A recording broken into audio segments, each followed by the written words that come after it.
Mr.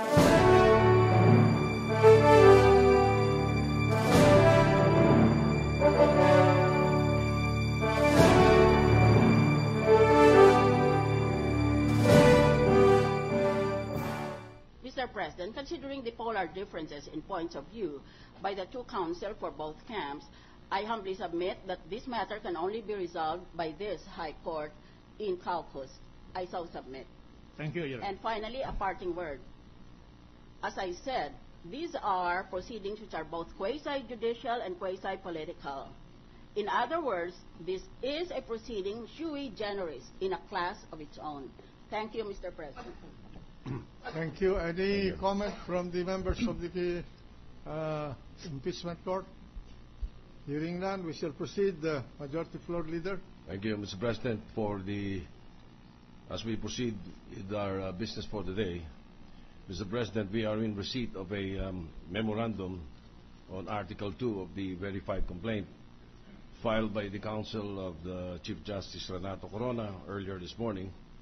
The defense praised that this honorable impeachment court immediately prevent and prohibit complainants and the prosecution from presenting evidence on paragraphs 2.3 and 2.4 of their verified complaint that suspected ill-gotten wealth and graft and corruption for being irrelevant, improper, and violative of Chief Justice Corona's constitutional rights, and B, expunge from the record any and all of the evidence presented by complainants pertaining to paragraphs 2.3 and 2.4. We submit to the presiding officer the said memorandum. Mr. President, Just a if minute, it will not... just a minute, Counsel. Thank you, Your Honor. I just received a copy of the motion. The memorandum, rather. What's the pleasure of the counsel for the defense? If it will not be asking too much, Your Honor, may I be permitted to argue, even for only 2 or 3 minutes, Your Honor, our basis for this memorandum, Your Honor, and the assertion of the rights we are claiming pursuant to this memorandum, Your Honor. Before I allow you to proceed, I would like to remind everybody that this was requested or ordered by the presiding officer in view of the issues raised by the defense in connection with the allegations of facts under Article 2 of the Articles of Impeachment, primarily the allegations or the contents of paragraphs 2.3 and 2.4 of Article 2 of the Articles of Impeachment. And in view of the gravity of the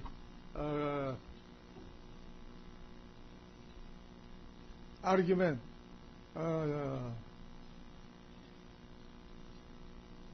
posited by the defense, the chair decided to request or order the parties to submit a memorandum, their respective memorandum on this issue.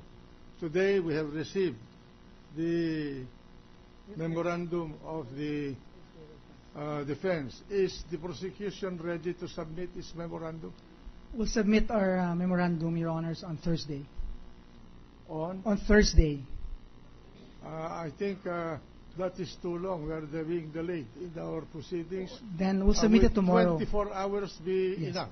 Yes, Your Honors. We'll submit tomorrow. So you are ordered to submit your memorandum at 10 o'clock tomorrow, so that this court can dispose the issue in the afternoon trial. We will comply, Mr. President. If we have discussed it sufficiently.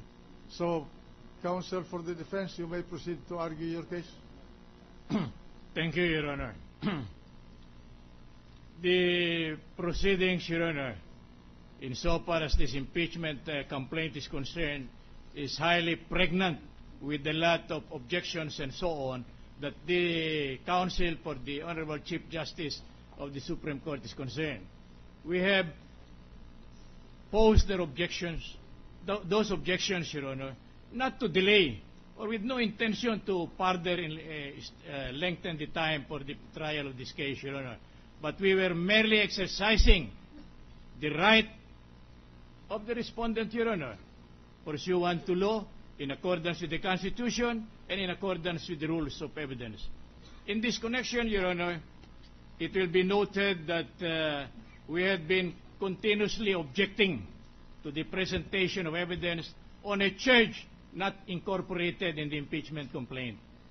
However, we were met with the suggestion that you just make a continuing objection to the offer of that kind of evidence, Your Honor. We are sorry to state, Your Honor, that it is rather discomforting on our part, for the simple reason that the rules of evidence specifically provides that when it becomes reasonably apparent in the course of the examination of a witness that the questions being propounded are of the same class to those which objection had been made, whether such objection was sustained or overruled, it shall not be necessary to repeat the objection, it being sufficient for the adverse party to record his continuing objection. I would like to believe, Your Honor, and if there are jurisprudence to the effect, that this particular rule of evidence applies only to testimonial evidence and not to documentary evidence. The reason being that insofar as testimonial evidence is concerned, the moment the witness is called on the stand, the offer starts, Your Honor. So the objection can be raised anytime, the moment the witness is on the stand. This is not so, Your Honor, in connection or in relation to documentary evidence. So much so that when there was mention about the psalm of the Chief Justice of the Supreme Court, we were vehemently objecting. Not that we are worried, not that we are afraid, but it is not the proper time, Your Honor. Secondly, ang sabi po nila itong bista nito hindi bista ng mga abogado Nanonood dito ang pangkaraniwang tao. Pagkatapos po na mamarkahan yung sal na yan, meron na pong press conference dyan sa labas. Nakita na ninyo? Etong ebidensya. May I ask, Your Honor, are they considered evidence in this case? My answer is definitely no. Because the stage of offering documentary exhibits are the following. First, there must be identification. Second, there must be marking. And third, there must be a formal offer. Now, everybody will agree with me that there is no offer yet. How can this be considered evidence? But they are saying, itong ebidensya, maraming property and so forth, guilty and so on. That is not true, Your Honor. That is a falsification of facts and jurisprudence on the point, Your Honor. Because they may not be able to offer this anymore. And the offer, Your Honor, it may be rejected or overruled. In which case, they will not be considered evidence because the rule of procedure states the court shall not consider any evidence not formally offered. And the formal offer entitles the opposite party to object to the admission thereof. There being no formal offer, there being no order of admission, they are not considered evidence. And yet, pinagpipiestahan na po kami sa labas marami palang property ang kliyente ninyo, ganito. That is not true, Your Honor. Wala pa pong ebidensya, wala pang offer. Now, since our objection is directed toward testimonial evidence, Your Honor, may I be permitted to read the section 38 of the same rule. The ruling of the court must be given immediately after the objection is made unless the court desires to take a reasonable time to inform himself on the question presented. But the ruling shall always be made during the trial and at such a time as it will give the party against whom it is made an opportunity to meet the situation. That's why, Your Honor, we were not satisfied by an entry in the record, Your Honor, stating that there is a continuing objection. Because that does not hold water in so far as testimonial evidence is concerned. Now, how about documentary evidence is concerned? Are you asking for a reconsideration of the ruling of this chair? Precisely, Your Honor. We wanted a clear delineation of the authority of this Honorable Impeachment Court, Your Honor, on the issue of whether this evidences being now presented, Your Honor, violates the rule on admissibility of evidence enshrined under rule of evidence. Now, it may be asked, but you are referring to the rules of court. Yes, Because there is no rule of evidence. Even I have examined, Your Honor. Allow me to state this for the record. I have examined many a times the rules on impeachment of this honorable court. I see nothing about the nature of the evidence that could be presented and anything relative to the evidence, Your Honor. So what happened? That provision in the rules, that the provision of the rules of court shall be suppletory, finds no applicability. It is a misnomer. Because ang aming pong pagkaunawa supplementary, merong main. At ito po, sinusupplement lamang. Hindi po eh. Wala po namang rule of admissibility na sinasabi sa rules of procedure. Now, secondly, if it is true that there is rule of evidence in connection with this, permit me or pardon me to state, Your Honor, that this is in contravention of our constitutional rule, of our constitutional provision on the rules of court. Because it is stated in there that these rules of procedure are promulgated by the Honorable Supreme Court pursuant to its rule-making power, and they shall govern any and all proceedings, whether criminal, civil, or otherwise, except in cases of land registration, cadastral cases, but not also in cases of election cases, Your Honor. In other cases... Counsel, yes, Your Honor. Isn't it that under Article 11, Section 3.8, Congress was mandated by the sovereign people to adopt its own rules on impeachment to effectively enforce or implement the provisions of Section 3.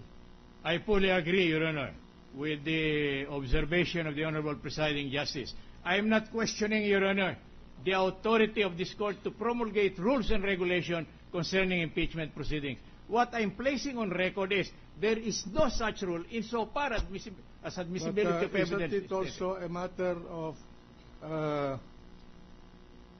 fact that the rules of court itself, if it is Section 4 of Rule 1, yes, Your Honor, general provision, accepted certain proceedings and others proceedings not herein provided for. An impeachment trial is not provided for with rules under the provisions of the rules of court. Is it not correct that yes, this section exists? Yes, Your Honor, I fully subscribe, and I am in full conformity with the observation of the Honorable Presiding Justice, Your Honor.